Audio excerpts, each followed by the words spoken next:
Please help me to reach 1,000 subscribers. Hey there. If you're drawn to stories filled with love, betrayal, and jaw-dropping twists, make sure to hit that subscribe button and become part of our storytelling community. Now let's dive in. I never pictured myself as the kind of person who would betray someone they loved. I always believed I was above that. But when the person you trust the most shreds your heart and stares at you like you deserved it, something inside you breaks. I never planned to cheat. I never even wanted to. But I did. And that choice weighs on me every single day. It all began with Jacob.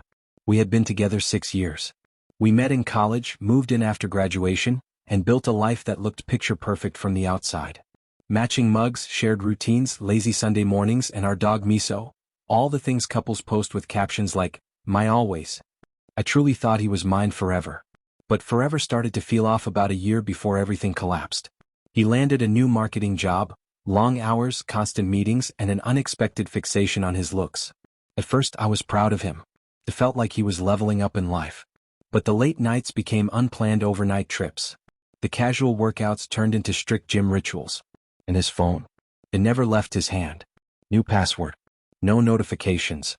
Always face down. That horrible sinking instinct, the one that whispers something's wrong, followed me everywhere. I asked him the usual questions. Is there someone else? Are you still happy? Did I do something? Every time he gave the same lines. You're overthinking. You need to trust me. You're imagining things. And I forced myself to believe him. I convinced myself I was being dramatic. I blamed stress, routine, maybe even my own insecurities, until I found the earring. A tiny silver hoop on the passenger seat of his car. Definitely not mine. I don't even wear that style. I stared at it like it was a ticking bomb. Then I slipped it into my pocket and said nothing. That night, I watched him sleep peacefully as if no secrets lived behind his eyelids. Something inside me snapped. I wanted to confront him. I wanted to scream, cry, demand the truth. But instead, I sank to a darker place. His suspected betrayal planted a poison in me. And when Noah stepped into my world, I let that poison guide me. Noah worked down the hallway, a graphic designer with a warm smile and the kind of sense of humor that made heavy days easier. We'd had harmless conversations before.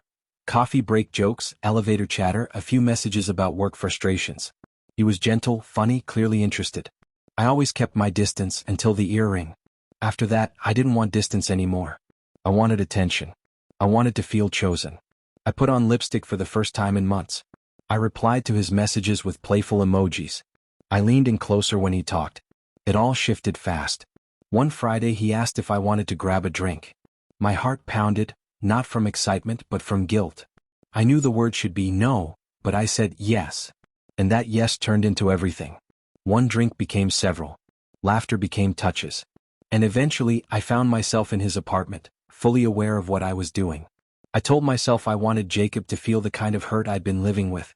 I wanted to take back some kind of power. But what I really did was take away a part of myself I can never recover. The next morning, looking at myself in Noah's bathroom mirror, smudged makeup, messy hair, heavy heart, I didn't feel triumphant. I felt shattered. When I got home, Jacob was asleep. I slipped into bed and stared at the ceiling for hours, numb. For weeks, I pretended life was normal. I smiled. I fed Miso. I kissed Jacob goodnight. But inside, guilt was rotting me alive. And then life hit back harder than I expected. One evening, Jacob came home early. He wasn't angry, but he looked emptied. He poured a drink, something he only did when something truly bothered him, and handed me his phone. A message from Noah. Hey, just checking in. I know things got intense, but I can't stop thinking about you. My stomach flipped. My hands shook. My secret was no longer a secret. Jacob didn't scream. He didn't throw things. He simply asked, how long? I broke down trying to explain that it was a mistake, that it meant nothing, that I only did it because I thought he'd hurt me first. Which, honestly, is the worst excuse anyone can give. He didn't argue. He just shook his head and walked out. I thought confessing would feel like freedom. It didn't. It felt like burying myself alive. And then the final blow came.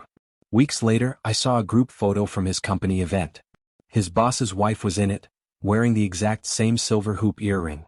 She had borrowed Jacob's car that night because hers broke down. He hadn't cheated on me. He hadn't lied. He wasn't the villain. I destroyed the relationship trying to punish him for something he never did. I burned down everything over a misunderstanding I never allowed myself to question. It's been almost a year. We haven't spoken.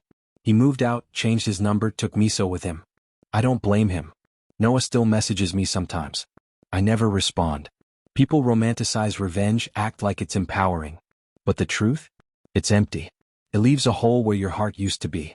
I traded real love for a moment of misguided control, and it cost me the only person who ever truly cared for me. And every day, I wish I had asked one more question before letting my pain make a choice that ruined everything. Please help me to reach 1,000 subscribers.